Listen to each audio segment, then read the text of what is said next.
इसके बाद आ जाती है ऑब्स्टेट्रिक्स हिस्ट्री। ठीक है, इसमें आप पूछते हैं कि आप इसका भी आप हमल हुआ है आपका, तो वो बताएंगी जी हाँ मेरे इतने बच्चे हैं वगैरह वगैरह। तो आप उनसे बच्चे जो हैं जिस ऑर्डर में पैदा हुए हैं उस ऑर्डर में लिखेंगे। Like first child was born in year 2017, और वो ड्यूरेशन मतलब कि वो फुल टर्म में पैदा हुआ है, टर्म प्रेगनेंसी थी, एंड कोई कॉम्प्लिकेशंस तो नहीं हुई थी। तो उन्होंने कहा नहीं कोई कॉम्प्लिकेशंस नहीं हुई थी। सेक्स में वो मेल चाइल्ड था, वेट उसका 3 kg था for suppose, and this is vaccination हो चुकी थी और ब्रेस्ट फीड भी था। एंड इसके अलावा आप और भी चीज़ें लिखते हैं जैसे कि हॉस्पिटल में हुआ था या फिर घर पे हुआ था, ठीक है, और या फिर उसका जो है डॉक्टर से जो है वो उसकी डिलीवरी हुई थी, या फिर डॉक्टर से डिलीवरी हुई थी, या फिर कोई दाई वगैरह से हुई थी। ठीक है, आपने सब कुछ मेंशन करना होता है ईच एंड एवरी प्रेगनेंसी के खिलाफ से, सेकंड थर्ड, इसी तरीके से सेम क्वेश्चन आस्क करने होते हैं। इसके अलावा आते हैं आपके पास GPA, तो मैंने जिसकी बात पहले की थी और मैं इसको आपको एक्सप्लेन करूँगी कि gravida 5 with the G stands for gravida. तो ग्रेविडा क्या होता है बेसिकली कि वुमेन कितनी दफ़ा प्रेगनेंट हुई। आप उससे इस तरह से पूछ सकें कि कितनी दफ़ा आपका हमल ठहरा, चाहे वो बीच में ज़ाया हो गया हो या बच्चे की डेथ हो गई हो या जो भी था, तो वो बताएंगी जी कि फॉर सपोज मेरा 5 टाइम्स से प्रेगनेंट हुई। इसके अलावा फिर हम बात करते हैं P stands for parity. Parity क्या होती है कि 20 to 24 वीक्स से जितने मोस्टली हम 24 वीक्स लेते हैं, उससे पहले अगर कोई भी उसके बाद जितनी भी जो हैं बर्ड्स होती हैं, चाहे वो स्टिल बर्थ हो या फिर बेबी की इन ड्यू टू डेथ हो चुकी हो, या जो भी 24 वीक्स के बाद तक प्रेगनेंसी चली है उसको हम यहाँ पे लिखते हैं। जैसे वो हमारे पास पेशेंट आई, वो अभी प्रेग्नेंट है, तो ठीक है, एक अभी वो प्रेग्नेंट है, इसके अलावा उनकी पैरिटी है लेट्स सपोज के 3। फिर इसके बाद है A स्टैंड्स फॉर अबॉर्शन। ठीक है, अबॉर्शन क्या होता है कि 24 वीक से पहले जितनी भी प्रेगनेंसी जो है वो हमल ज़ाया हो गया, वो आपका आता है अबॉर्शन में। तो G5 मीन्स टू से कि वो 5 दफ़ा हमल ठहरा है, इस वक्त भी अभी वो लेट सपोज प्रेग्नेंट है 12 वीक्स की। ठीक है, 3 जो है उनका यानी कि 24 वीक्स के बाद तक उनके अभी 3 बच्चे हैं, ठीक है, हयात। एंड द अबॉर्शन इज 1 का हुआ है और अभी वो एक प्रेग्नेंट है। 1 अबॉर्शन का हो गया, 3 पैरिटी यानी 3 अभी उनके पास बच्चे हैं, और वो एक के साथ अभी प्रेग्नेंट है। 3, 4 एंड 5, दैट इज 5 ग्रेविडा। ठीक है, जब हम ट्विन प्रेगनेंसी की बात करते हैं तो हम उसे पैरिटी में 2 कंसिडर करते हैं। ठीक है, यानी 2 बच्चे हैं, और ग्रेविडा यानी प्रेग्नेंट तो वो एक ही दफ़ा हुई थी उनके साथ, तो वो 1 हो जाएगा।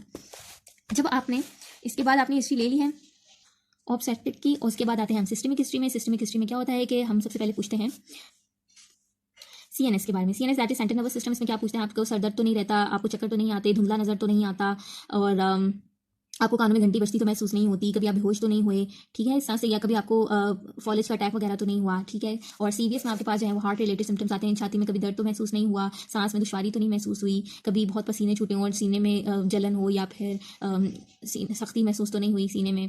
ठीक है, सीरियस के रिलेटेड सारे क्वेश्चन आपने करने के। उसके बाद आते हैं रिस्पायरेटरी सिस्टम के हवाले से, सांस लेने में मसला तो नहीं होता, सांस लेते हुए आवाज़ तो नहीं आती, बलगम का मसला तो नहीं है, खांसी का मसला तो नहीं है।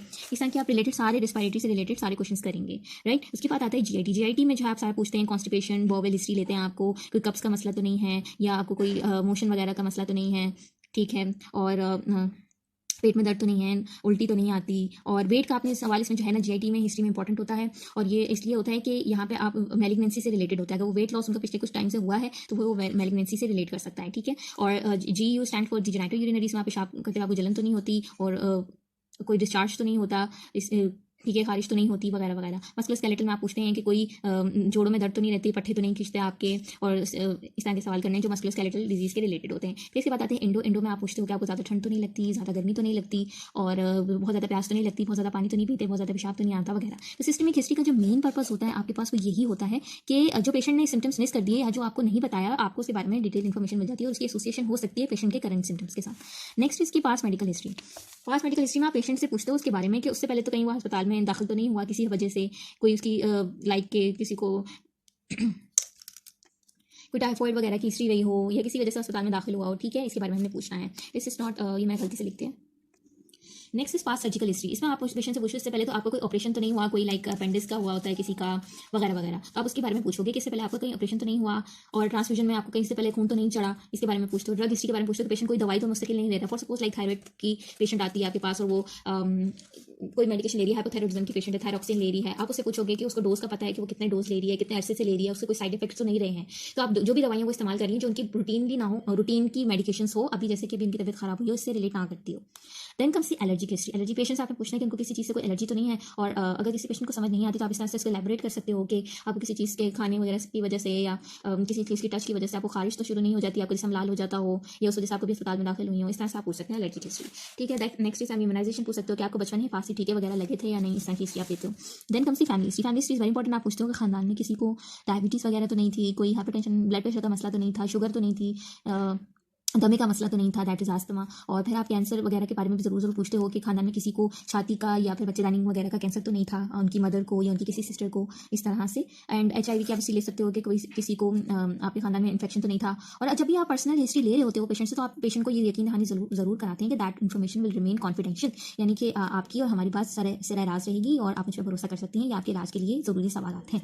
इस तरह से करके आप पेशेंट को रिलैक्स करके उनसे उनकी पर्सनल हिस्ट्री ले सकते हैं। Then comes the personal history. Personal history में आप पूछते हो कि आपकी नींद कैसी है, आपकी भूख कैसी है, आप अमूमी तौर पर किस तरह से आपका मूड रहता है, आप ज़्यादा गुस्सा तो नहीं करती, घर वालों के साथ आपके ताल्लुकात कैसे हैं, आपका ससुराल के साथ आपके ताल्लुकात कैसे हैं, ठीक है, नंद के साथ, सास के साथ।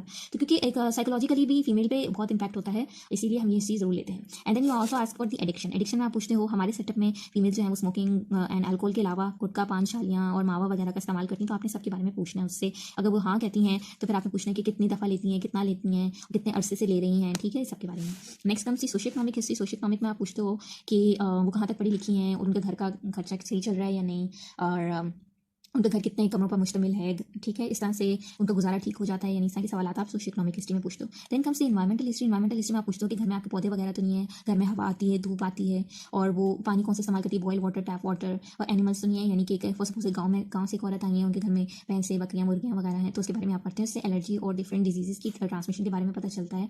तो ये इन्वायरमेंटल हिस्ट्री भी इंपॉर्टेंट होती है। इसके अलावा आप इसकी बार बार प्रैक्टिस कर सकते हैं जाके पेशेंट के साथ, तो इससे आपकी हिस्ट्री इंप्रूव होती है, हिस्ट्री बार बार लेने से ही ठीक होती है। अगर आपको वीडियो पसंद आई हो तो as a token of appreciation आप लाइक कर सकते हैं और सब्सक्राइब कर सकते हैं। थैंक यू सो मच, जज़ाकल्लाह।